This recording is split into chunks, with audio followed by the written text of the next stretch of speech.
What is going on, everybody? Welcome back to the Pack a Day podcast. I'm your host, Andy Herman. You can follow me on Twitter at Andy Herman NFL. Hope your weekend is treating you well.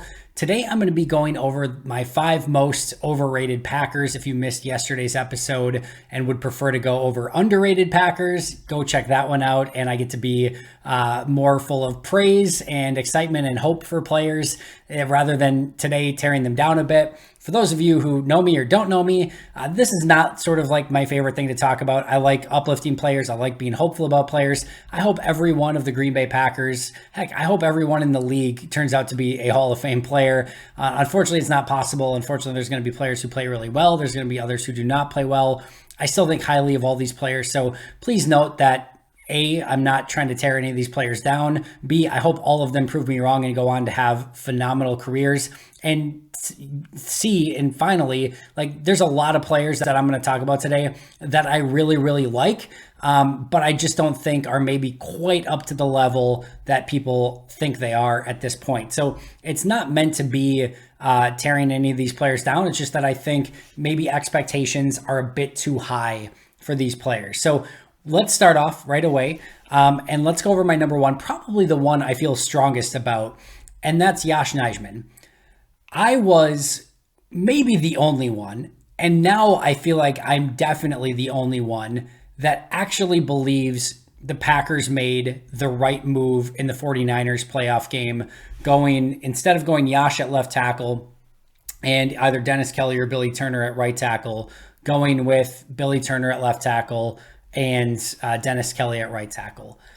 I know it didn't work out, and I know that Dennis Kelly had a bad game in that game. However, I do think there is a legit possibility that it could have actually been worse. And I also believe that there's a reason that Green Bay went in that direction. So let me just explain that first before we go over Yosh. But before that game, Dennis Kelly was playing really good football at right tackle. He had started multiple games. He looked like a starter. He had allowed almost nothing with any sort of consistency from a pressure standpoint. He was run blocking well enough. He looked like a legitimate starting right tackle.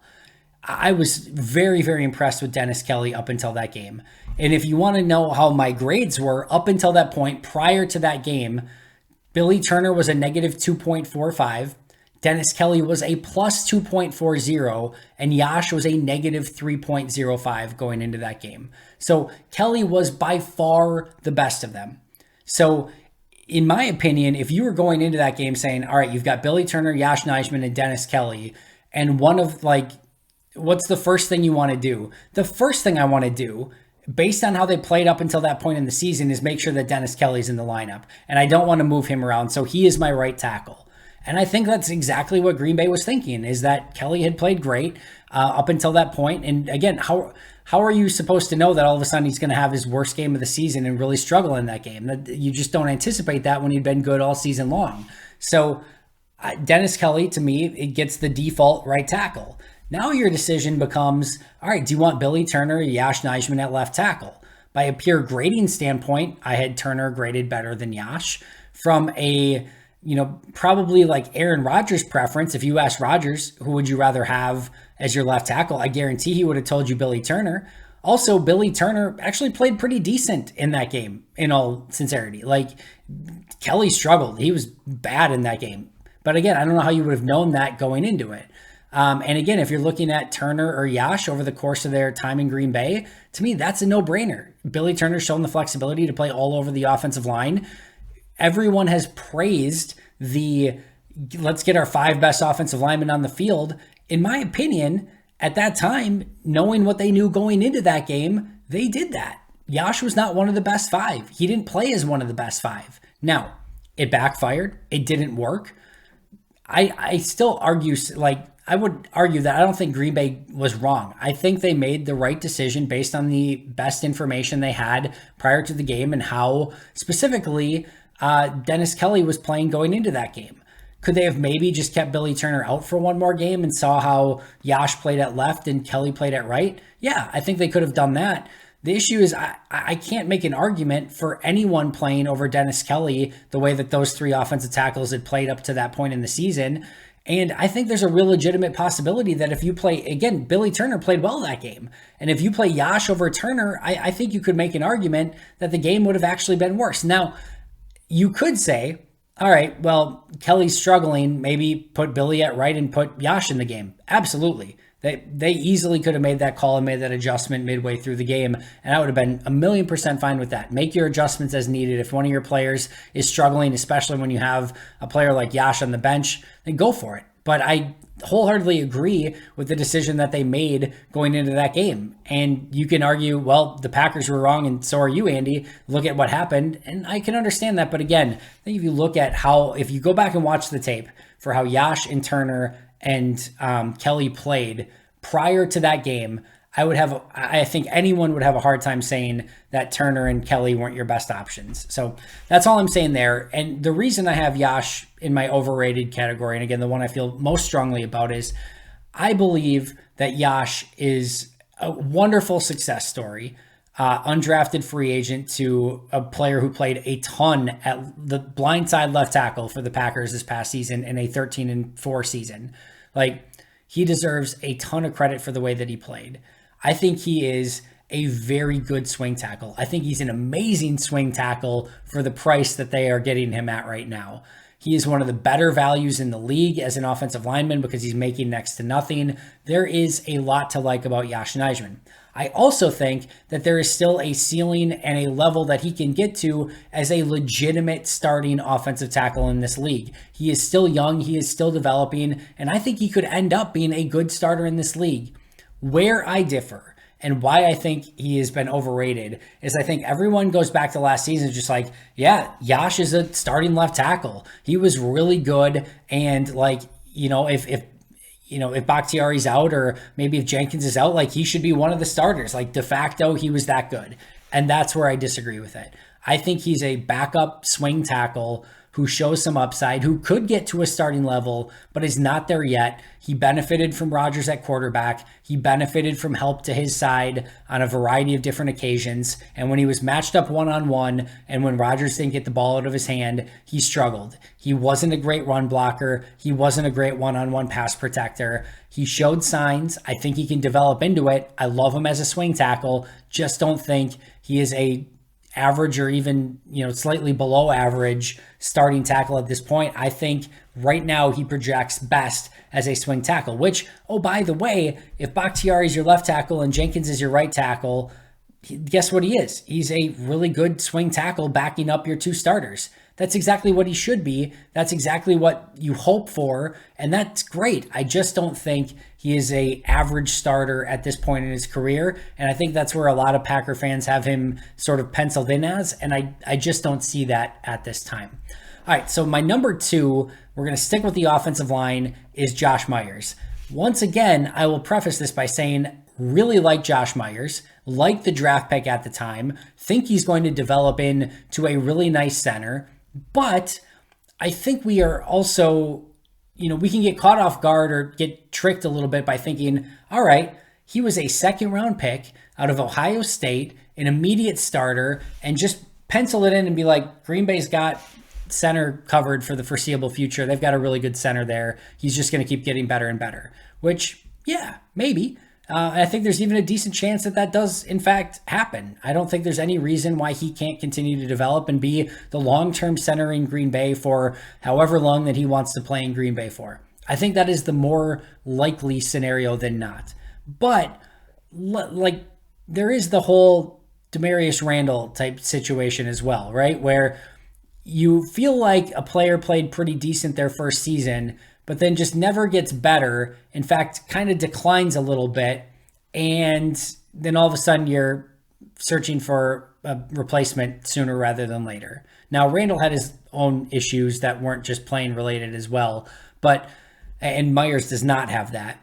But I caution it because there are times where rookies will play at a certain level and you just expect them to get better. And people tend to have a little bit more accident forgiveness with rookies, and then they come back their second year, and if they have the same struggles, they throw them under the bus. Josh Myers hasn't proven yet that he can be a long-term center in this league. Wholeheartedly believe that he will, but He graded as below average by Pro Football Focus this past season, 54.9 grade.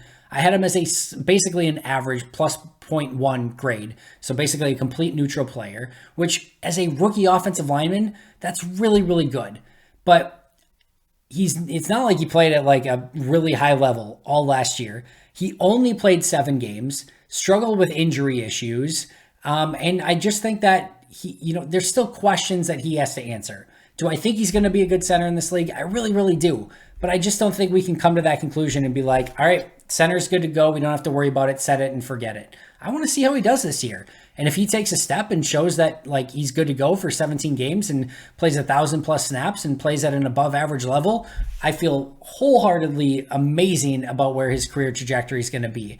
Just don't think he's there yet. And I think I just don't want to see people crown him before he probably should be crowned. So I think he's going to get there. Just don't think he's there quite yet. Number 3, I'm just going to take a ton of backlash for, but listen, hear me out before we jump too far to conclusions. Number 3 on my list is Elton Jenkins.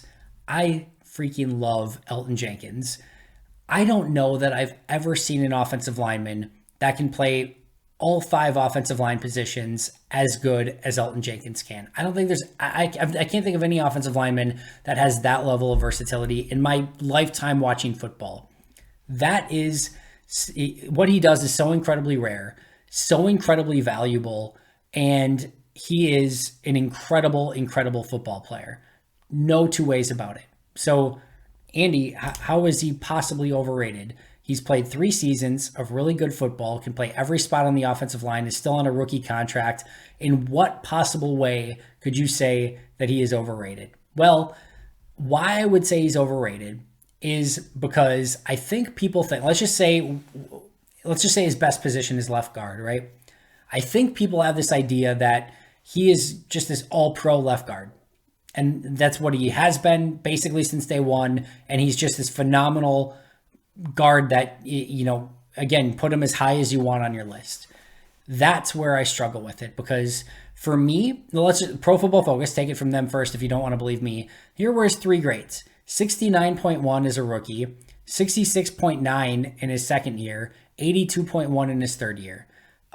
Above average, and really good, right? In his 3 seasons. That's really good, but that's not like 88, 90, 95. Like that's not like here. That's a really good offensive lineman. That's not a great offensive lineman. For me, I had him as a plus 3.8 as a rookie, solid season. That's basically a little bit above what John Runyon Jr. was at last year. Plus 8.95, really good. And then plus 2.65, which wasn't trending to be better than his sophomore season prior to getting hurt. And also he's coming off a torn ACL now. So again, think the world of Elton Jenkins. Super rare player, insanely valuable player. And I could even make the argument that, like, if you could give me an all-pro left guard or Elton Jenkins, I would probably take Elton Jenkins, because I would rather have the guy who can be really, really good at 5 positions rather than just an all-pro at 1. You could make an argument either way. But the distinction that I want to make here is I don't think Elton Jenkins at any position has played close to an all-pro or even like a high-end Pro Bowl level type player yet. Do I think he's going to get there very soon if he can come back from his ACL injury healthy? Absolutely. I think like I said, I think he's great. I can't wait to see what he develops into. I do think he ends up being an all-pro at some point in his life, probably sooner rather than later. I just don't think you can look at the product that he's put on the field overall over the last 3 seasons and been like, yeah, that guy's been like a consummate all-pro / high-end Pro Bowler since the day he's got here. That's not true. So that's why I think he's slightly overrated. The best is still ahead of him. He's going to get there. Just don't think he's there quite yet. The last 2 I'm going to go through a little bit more quickly. And that's Sammy Watkins and Yosh Reed. 2 free agents that I think everyone's excited about in some capacity, but I think you have to look at their recent bodies of work just to temper expectations a bit. Sammy Watkins, his last 2 seasons, 37 catches, 421 yards, and 2 touchdowns. He played in 10 games 2 years ago, so that's basically 3 to 4 catches a game at 42 yards per game. All right, meh. Last year, 27 catches, 394 yards, and 1 touchdown. He played in 13 games. That equates to basically 2 catches for 30 yards every game that he played. Meh, right? Like, you're not writing home about anything like that. 2 catches for 30 yards, you extrapolate that over, a 17-game season? That's, 34 catches for, 510 yards? Something like that? It's fine. Then that's what you're paying him for, basically, but he hasn't been able to stay healthy. He hasn't played in 16 games since his rookie season. He's had over 40 catches just once in the last 6 years. He's hit 1,000 yards just once in his career. His last 2 seasons, again, 421 yards and 394 yards respectively. And his last 4 seasons from a touchdown standpoint, 3 touchdowns, 2 touchdowns, 1 touchdown. So I think he can be a value add to this team. I think Aaron Rodgers is excited to have him. I think Matt LaFleur is excited to have him. I think he can reach a level that he hasn't over the last handful of seasons. I just don't think you should expect that. And I think, again, expectations should be tempered a bit. And the other one, Yosh Reed, I'll go with Pro Football Focus on this one. Here were his grades through his career so far. 57.4, 66.6, 68.1, 61.8, 56.5, 54.5. This is a player who's played 6 years in the league. His best grade was a 68.1. He's been basically an average player 3 of those 6 years and a below average player 3 of those 6 years. Basically all within 54.5 to 68.1. So he's had some level of consistency in his 6 seasons, but none of it's ever been, he's never had a really bad season. He's never had a really good season. He's just been basically slightly average to slightly below average and nothing more than that. Do I think he can be a really nice piece of this Packers defensive line rotation? I really do. Same thing with Sammy Watkins within the wide receiver group. But if you're looking for, the next Devondre Campbell, the next breakout player, I don't think it's going to be Reed. I don't think it's going to be Watkins. I think they can be pieces that help this team win. I just don't think they're maybe the big-time key solution that maybe some people ultimately think that they could be. So 5 overrated players: Yosh Nijman, Josh Myers, Elton Jenkins, Sammy Watkins, and Yosh Reed. This is not to disparage any of them. I think all 5 are really good football players. I think all 5 are going to help the Packers win games this season. I just think that maybe the bar has been set a bit too high, and we just need to readjust expectations for all 5, in some capacity. So that is going to do it for me today. If you'd like more of an uplifting one, go back and listen to yesterday's talking about 5 underrated players. But I'll be right back here tomorrow with an all-new episode, I believe, with Alex and Perry. So make sure to check that out. Again, subscribe if you haven't already. But until next time, and as always, go Pack Go.